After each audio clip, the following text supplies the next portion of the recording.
여러분 일단 인사말을 하게 된 것 같은데 지금 아예 다 하겠습니다. 그래서 여러분 이렇게 오늘 뵙게 돼서 대단히 반갑습니다. 또 바쁜 시간들을 내서 이렇게 귀한 걸음 해주셔서 대단히 감사합니다. 이런 뜻깊은 자리가 오늘 마련된 것에 대해서 매우 보람있게 느낍니다. 4차 산업혁명과 지구온난화 등 미래 세대를 위한 정책이 절실한 상황입니다.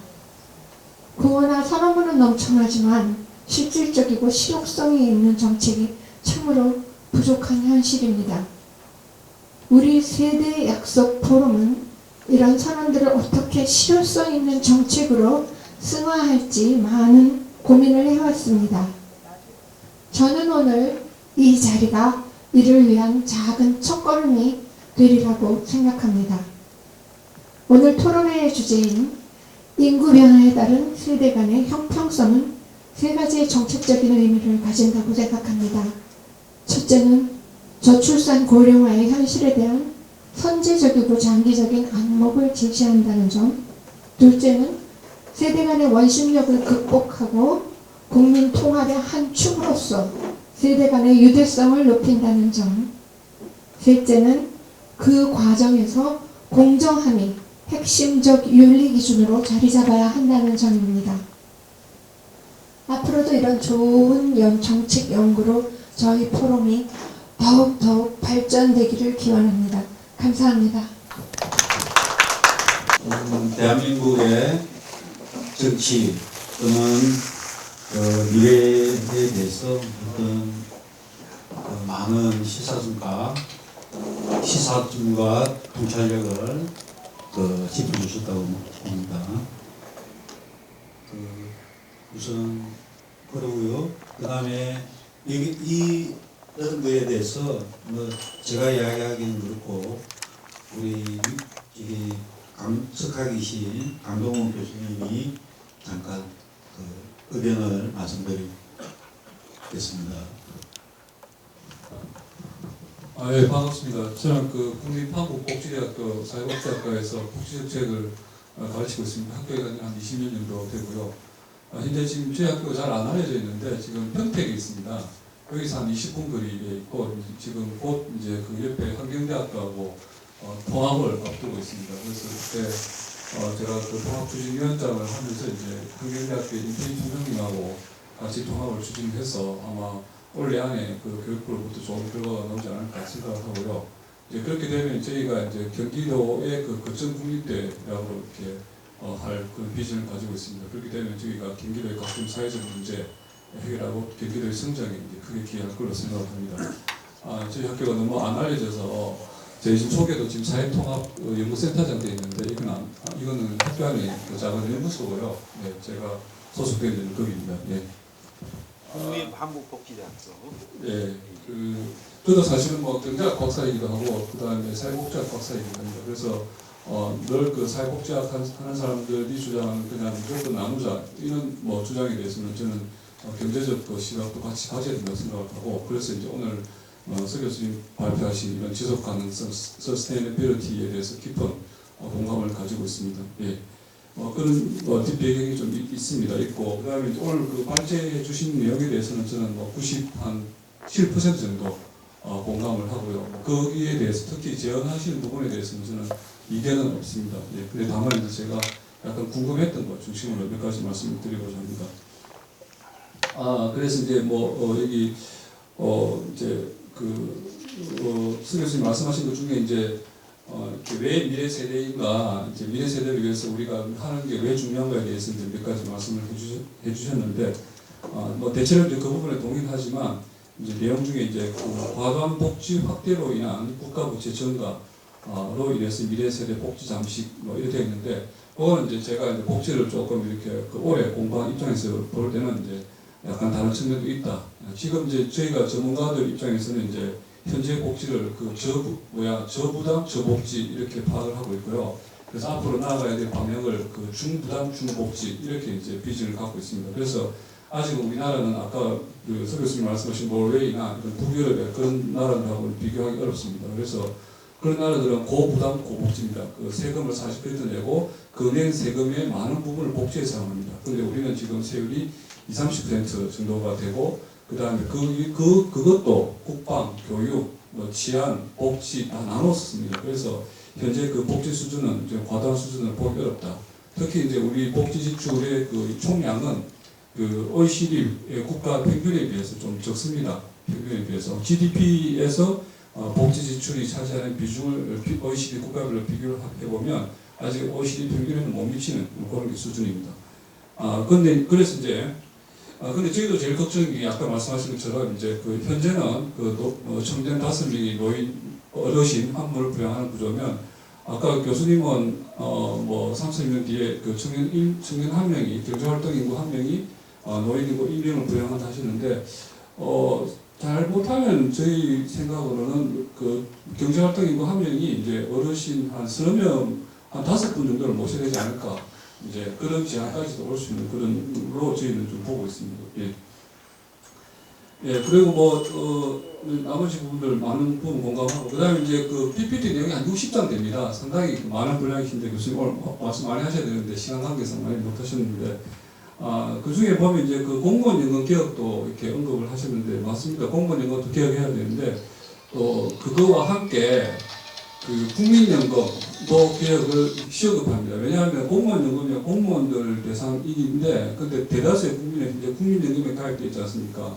근데 지금 현재 그 국민연금의 소득 대체율이라는 개념이 있는데, 그게 이제 내가 소득을 100만 원 벌다가, 그 다음에 이제 내가 은퇴한 다음에 그걸 이제 국민연금 받는 게 그걸 대체하는 정도인데, 우리는 지금 40몇 %밖에 안 됩니다. 그러니까 그걸로 노후 대비가 안 되는 거죠. 예, 그러니까 지금 우리나라가 OECD 국가 중에서 노인 빈곤율이 최고입니다. 그러니까 65세 이상 어르신들 중에서 가난한 사람들이 제일 많다는 것이죠. 그러니까 이제 우리 동네에서 보시면 박스 주로 다니시고, 이게 원해서 하시는 분 없습니다. 생계가 안 되니까 어쩔 수 없이 노후를 이끌고 나가시는 거예요. 지금 그런 상황이어서 심각한 문제라고 생각을 하고, 그다음 건강보험 말씀하셨는데 이것도 지금 계속 적자잖아요. 이 문제도 지금 개혁을 해야 되는 거고, 이제 차기 정부가 들어오면 이것도 상당히 큰 이슈가 될 걸로 생각을 하고, 그다음 궁금한 것 중에 하나가 그 남북 아까 이제 수 교수님 큰 구조 변화가 저출산 고령화, 그다음에 외국인 유입 말씀하셨는데, 제 같은 생각 중에 하나가 혹시 그 남북 통일에 따른 그 북한 인구 유입의 변수는 우리 고려는 현재 불가능한가? 먼 미래일지 아니면 가까운 미래일지 모르겠지만, 한때는 박근혜 대통령이 통일은 대박이다 이렇게 한 적이 있는데, 그게 현실성이 있는지 좀 한번 좀 개인적으로 궁금하기도 하고요. 그래서 앞으로 이제 북한 인구 유입 변수는 또 수 교수님도 정치학 전문가시기도 하시니까 좀 이걸 궁금하고 여쭤보고 싶습니다. 그다음 또 하나는 그 인구 구조 변화가 가져올 도전에서 사실 잘 아시다시피 미국이 그 이민 국가잖아요. 예. 그러면 이제 이민 국가에서 현재 지금 세계 최고로 이렇게 잘 나가는 나라인데, 우리가 거기서 이제 얻을 수 있는 시사점은 없는가?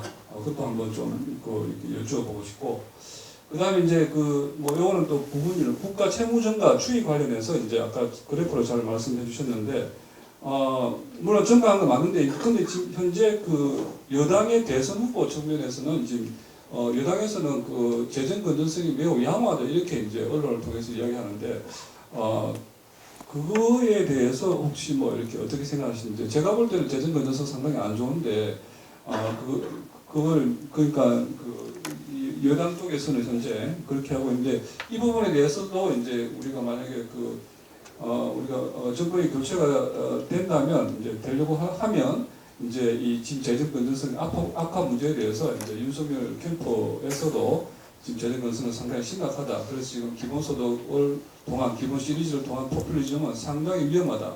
이걸 이제 많은 국민들이 경각심을 갖게 알려줄 필요가 있다고 생각합니다. 예, 지금 언론도 일부에 편중돼 가지고 다 그냥 여당 후보 유리한 데만 많이 하고, 이거는 이거는 그래서는 안 된다고 생각을 합니다. 예. 그러니까 아까 말씀하신 것처럼 이제 농부가 죽더라도 씨앗을 베고 죽는데, 지금 그냥 다 퍼주고 말면 미래 세대가 없습니다. 예, 그래서 그건 상당히 위험한 거고, 좀 그렇다고 생각하고, 그다음에 이제 또 교수님이 카이스트에 계시니까 이제 인구 구조 변화가 가져올 기회도 말씀하셨는데 거기는 뭐 이렇게 뭐 쾌적한 거 이런 것도 말씀하시는데 혹시 이렇게 이 카이스트에서 계시니까 이제 인구 구조 변화가 가져올 기회를 어떤 과학 기술적인 측면에서 이제 이렇게 활용을 하는 그런 면인데 아까 S&T 해가지고 Science and Technology가 부양하는 그런 구조인데 이제 교수님께 추후 연구에서 좀 그런 부분 좀 깊이 구체적으로 많이 좀 다뤄주시면 또 국가 발전에 상당한 좀 이렇게 도움이 되겠다는 개인적인 생각을 합니다. 예.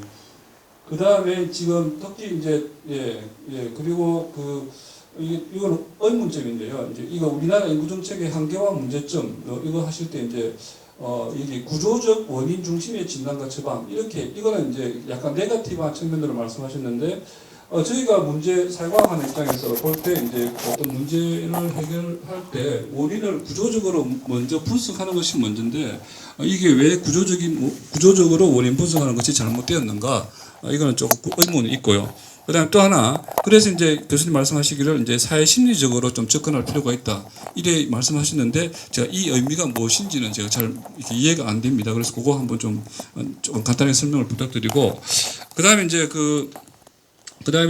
이거는 또 이게 논리는 아닌데 이제 우리가 이 주제가 인구 구조 변화와 세대 간 정의 이래 했잖아요. 근데 이제 후반부에 가서는 이제 세대 간 형평성을 위한 제언 이렇게 말씀하시고 그다음에 이제 세대 간 형평성 지수 말씀하시는데 혹시 저스티스하고 아마 형평성은 이퀄티 정도 될 것 같은데 이렇게 같이 써도 문제가 없는지 혹시 우리가 가능하다면 우리가 서울시에서 예를 들면 뭐 서울시 뭐 행복지수 개발하는 것처럼 우리가 이렇게 형평성 지수 이것도 괜찮은데 그냥 세대 간 정의 지수 이렇게 이제 네이밍하는 거는 좀 이렇게 논리의 비약인지 뭐 그것도 좀 궁금을 하고요. 예.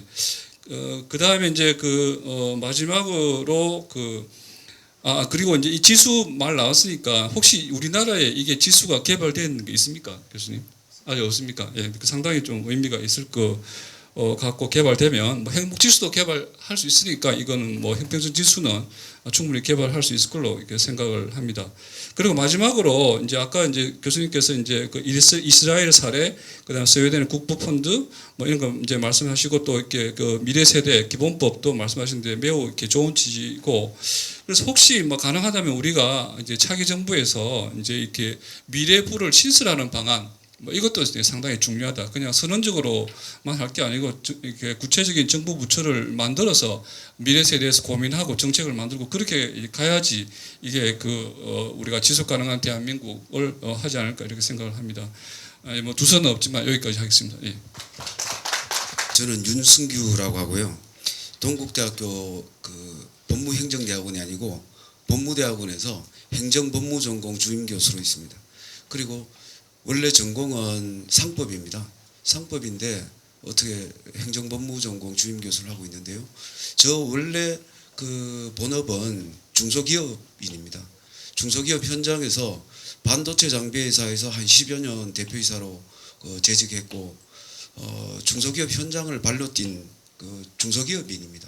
그리고 오늘 또 이제 발제를 해주신 서 교수님 말씀 중에서 저는 중소기업을 중심으로 청년이라든지 일자리나 저출산 문제, 주거 문제 이런 부분들이 해소가 돼야 되지 않느냐 그런 측면에서 미래 세대하고 이게 어떤 해결점이 시사점이 있지 않느냐라는 측면에서 저는 말씀을 드리고자 합니다. 저는 사실은 그래서 인구 문제나 이 사회 보장 문제에 관련된 전문가가 아니기 때문에 굉장히 오늘 말씀을 드리는 것이 굉장히 조심스럽고 그랬습니다. 그래서 가급적이면 제가 오늘 준비한 자료를 또박또박 읽어드리고 의미를 분명하게 전달하는 쪽에 포커스를 맞출 테니까 좀 양해를 부탁드리겠습니다. 그래서 저는 중소기업이 현장 이 근로자에 대한 어떤 나름대로 충분한 이해가 있다고 생각합니다. 한 20여 년 중소기업 현장에서 있었으니까요. 그리고 여러분들께서 이 카이스트라고 하셨는데 거기에 옛날에 총장님 하셨던 분이 한 분이 계신데 중소기업 현장에서 저와 만난 다음에 너는 좀 법학을 공부했으니까 중소기업 현장을 제도와 정책적으로 이렇게 접근하려면 공부를 좀 더 해라. 그래서 뒤늦게 상법을 전공해서 기업법을 전공하고 2016년도에 이제 박사학위를 받고 이제 학교에서 강의를 하고 있습니다. 그래서 이게 오래전부터 저는 이 저출산 문제의 핵심에는 주거 문제가 있다. 저는 그렇게 바라봤습니다.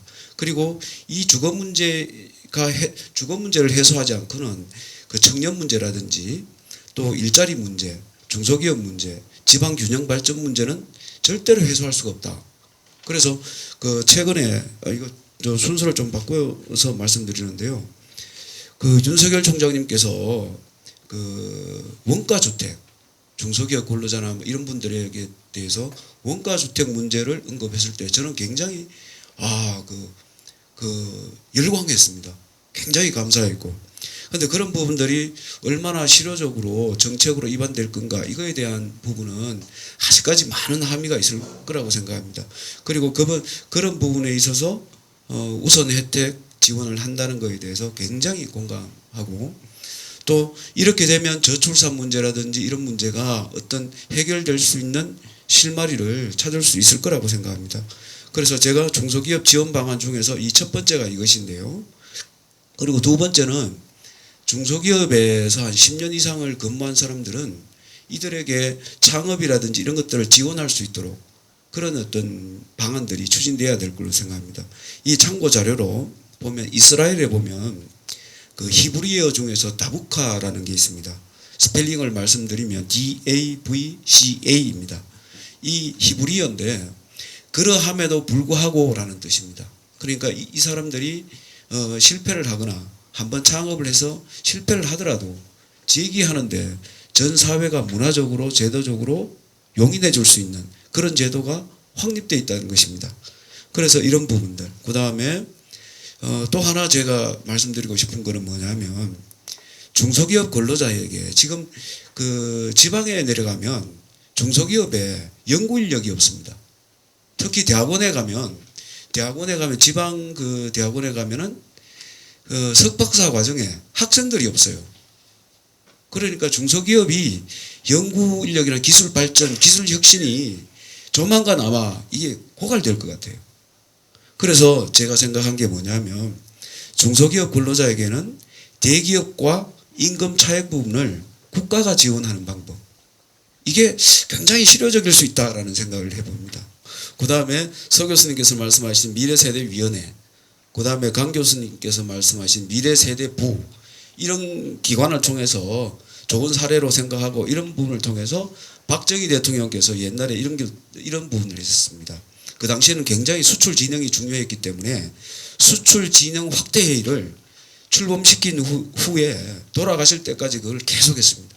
그래서 대통령께서 그 관심을 가지고 의지를 갖고 있으면 이런 문제들이 하나하나 해결돼서 어떤 실효적인 어떤 결과로 저는 이어질 것이라고 확신합니다.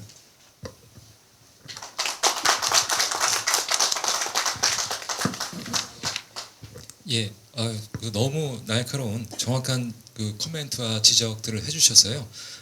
저도 이제 제가 너무 시간을 많이 잡아먹기 때문에 짧게 답변을 드리도록 하겠습니다. 먼저 그 OECD를 항상 우리가 이제 기준점으로 잡잖아요. OECD의 그 평균 그러니까 GDP 대비 사회 보장 지출 비율이 한 19% 뭐 한 20% 왔다 갔다 하는 걸로 그렇게 알고 있습니다. 우리는 아직 10% 정도가 안 되죠. 그런데 우리가 좀 고민을 해봐야 될 게, 이 유럽의 그런 그 사회복지 체계가 완성된 시점이 1970년대 중반입니다. 그러니까 2차 세계대전이 끝나고 마샬 플랜으로 인해서 경기가 계속 이제 그 화랑이었고, 그리고 베이비붐으로 인해서 인구가 계속 늘어나는 그 시기에 사회보장 체계가 완성이 된 거예요. 근데 그 다음부터는 완전히 이제 그 반대로 갔죠. 근데 우리나라 같은 경우는 완전 그 상황 자체가 지금 반대로 가고 있다는 거죠. 고령화되고 있고 인구 줄어들고 있고 경제 지금 정체되고 있고요. 그래서 이게 뭐 저부담 저복지원 뭐 중부담 중복지원 간에 이런 미래 환경을 우리가 좀 더 면밀히 살펴보고 특히 이 복지 정책에 대해서는 좀 더 신중할 필요가 있지 않겠나. 제가 예전에 유럽 가서 네덜란드 공무원들하고 얘기한 적이 있었는데요. 이 복지는 한번 올려놓으면 절대 못 내린대요. 예. 그렇기 때문에 정말 신중해야 된다라는 거. 있어서 그 점 말씀드리고 싶고요. 남북 문제에 관련해서 당연히 이제 통일이 되면 북한 인구를 이제 흡수를 하면 뭐 어느 정도 저출산이나 고령화가 완화가 되지 않을까 이렇게 생각하실 수 있는데 북한도 지금 고령화가 그 거의 10%가 넘습니다. 예. 그리고 그 출산율도 굉장히 낮아요. 지금 합계 출산율이 2.0이 안 됩니다. 그리고 또 하나 큰 문제가 인구의 양보다 인구의 질이 너무 형편없어요. 예. 그러니까 그 인구의 질이라고 하는 거는 소프트한 측면이 있겠죠. 뭐 교육의 수준이라든가 또는 시민 의식이라든가 뭐 여러 개 있고, 그다음에 하드한 측면이 이 건강 상태, 외양하고 이 질병도 굉장히 많고요. 북한 남성의 평균 키가 158밖에 안 된다고 합니다. 우리나라 여성 키보다 작아요. 예. 그래서 과연 그 사람들이 대한민국 사람 한몫의 그 몫을 해낼 수 있을까? 그래서 만약에 우리가 통일을 생각한다면요, 북한 인구의 질을 높이는데 일단 그 좀 신경을 써야 됩니다. 나중에 통일되더라도요, 완전히 다른 인종이 되어버렸어요, 북한 사람들이. 저는 굉장히 좀 아쉬운 부분이고 슬픈 부분이다. 그다음에 그 이민 문제 같은 경우는요, 미국하고 비교를 해주셨는데 태생 자체가 다릅니다. 미국은 이민으로 만들어진 국가고 싱가포르도 그렇고, 근데 우리나라는 아직까지도 뭔가 조금 문화적인 배타성이 심해요. 그래서 이민 문제도 굉장히 우리들 신중하게 고민을 해야 된다. 민감한 문제이기 때문에 굉장히 중요한 하나의 사회 갈등 문제가 될 수 있다라는 겁니다.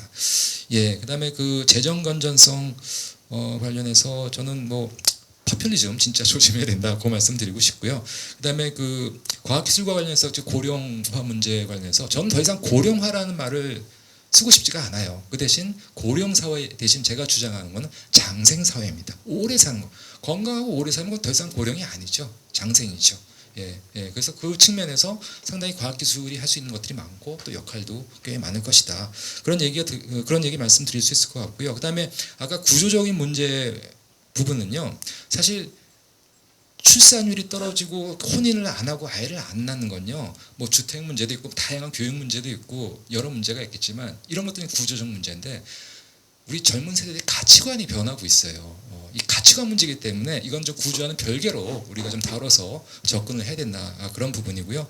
그다음에 그 인터제너레이셔널 저스티스란 말이 있고 또 이퀴티란 말이 있습니다. 똑같이 쓰고 있다는 거, 영어로. 그래서 세대 간 정의라고 할 수도 있고 또 세대 간 형평성이라고 하는데 아무 문제가 없다라는 점 확인드리고 싶고, 마지막으로 우리 유 교수님께서 그 중소기업 연구 인력 부족하다는, 전 정말 뼈저리게 공감을 하고 있고요. 그래서 최근에 제가 이제 그 대전과 이 대덕을 중심으로 특히 은퇴하신 그 연구자들, 굉장히 그 좋은 자산들입니다. 그분들하고 저희가 뭔가 좀 모임 협동조합을 만들어 가지고요, 중소기업들을 조금 이런 거 R&D나 이런 컨설팅을 좀 도와주자, 이런 것들을 좀 자발적으로 진행을 하고 있습니다. 예, 이 정도로 제가 답변 드리도록 하겠습니다. 감사합니다. 예. 플로에 저기 뭐 실질적으로 이러한 논의를 앞으로 이제 실현시켜 나갈 그 우리 박동지 이름이 박민영 동지께서 대변인께서 1분 30초 제한 시간. 일단 오늘 발제 너무 잘 들었습니다. 저도 참고할 만한 정말 좋은 이야기들이 많이 있었고요.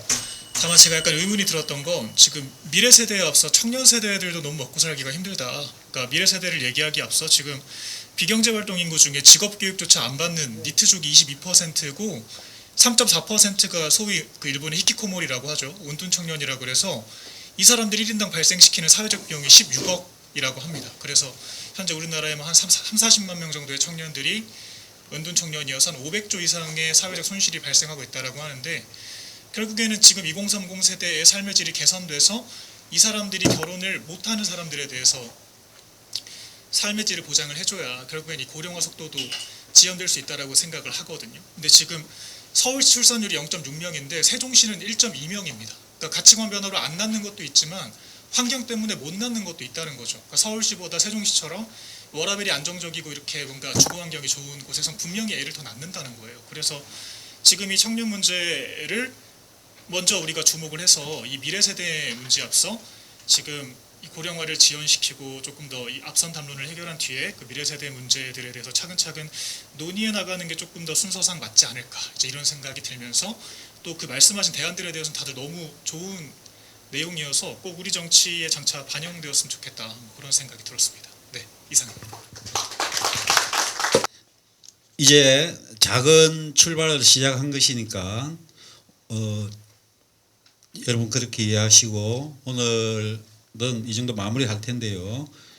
이 토론회를 주최하기 위해서 노력을 많이 하시고 4년의 어떤 묵묵한 실천을 해오신 임명배 위원장님의 마무리 말씀으로 오늘 토론회를 가름하겠습니다.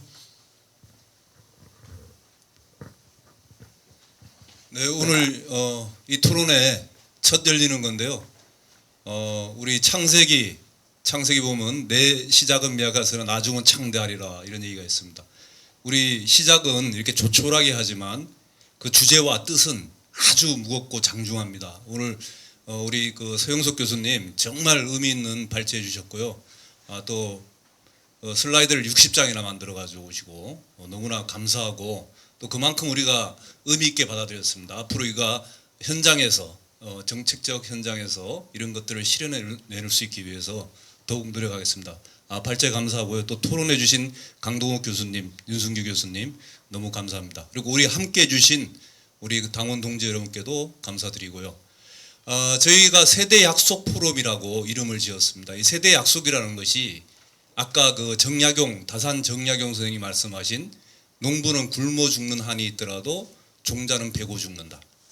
이 정신을 우리가 사회적으로 다시 일으켜보자.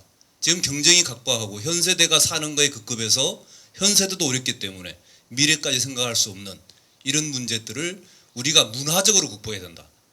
정치는 문화를 바꿀 수 있는 힘은 없지만 우리가 갖고 있는 고귀한 문화는 정치를 혁신할 수 있다는 그런 확신이 있습니다. 그래서 우리 마음속에 있는 다산 정약용의 마음을 다시 살려내서 그것이 우리 사회의 정치도 바꾸고 모든 문화적 기반을 다지면서 우리 청년 세대, 지금 질곡에 쌓여있는 긴급한 청년 세대의 문제, 그다음 미래 세대의 문제까지 이걸 보듬는 문명 강국을 만드는 것이 우리의 꿈입니다. 그래서 세대 약속이라고 지었습니다. 이게 부모들이 자식을 위해서는 뭐든지 양보할 수 있잖아요. 나는 굶더라도 자식을 먹이고 싶어 하는 거지 않습니까? 그 부모성을 회복해서 세대 간에 서로가 질시하고 내가 5명의 어르신을 부양해? 나 이거 이런 그런 것이 아니라 고맙게 생각하고 자식의 효자로서의 마음을 갖고 또 부모가 부모로서의 역할을 다 하기 때문에 그런 선순환적인 사회가 돼서 우리 사회가 좀 더 위대한 문명국가로 탄생하기 위해서 우리가 첫 발을 시작하는 것이 세대 약속 포럼입니다. 거기에 오늘 걸맞는 그 주제를 발표해 주셔서 너무 감사하고요. 참석해 주신 모든 분께 다시 한번 감사의 말씀드립니다. 고맙습니다.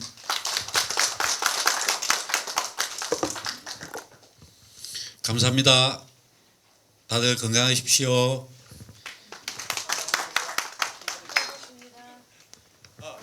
우리 이 의미 있는 자리에 초대 이사장을 해주시는데요. 우리 한미영 회장님, 우리 사회의 제가 말씀드렸던 세대 약속의 정신을 구현했던 집안의 외동딸입니다. 어떤 일이 있냐면 태양금속 부사장이에요. 부회장님이신가 모르겠는데 우리나라 경제발전 부흥기에 태양금속이라는 중견기업이 있습니다. 지금 또 뭘 생산하는지 제가 모르겠는데 거기에 이제 박정희 대통령이 잠실에서 행사를 하고 이렇게 차를 타고 지나가는데 공장은 공장인데 장미꽃으로 막 뒤덮여 있는 거예요. 그러니까 아름다운 정원같이 꾸며진 공장을 보신 거예요. 그래서 거기 들어가셨는데 들어가 봤더니 그때 우리 근로자 복지 이런 거 전혀 신경 안 쓰고 막 그럴 때인데 여기는 지금 우리가 하고 있는 어느 기업보다 더 근로자 복지에 신경 쓰는 그런 중견기업을 선친께서 운영을 하셨습니다. 그래서 그런 정신을 저는 우리 사회가 본받아야 된다. 그래서 우리 이사장님 좀 맡아달라고 말씀드렸는데 흔쾌히 수락해 주셔갖고 우리가 이제 힘찬 출발을 할 수 있을 것 같습니다. 고맙습니다.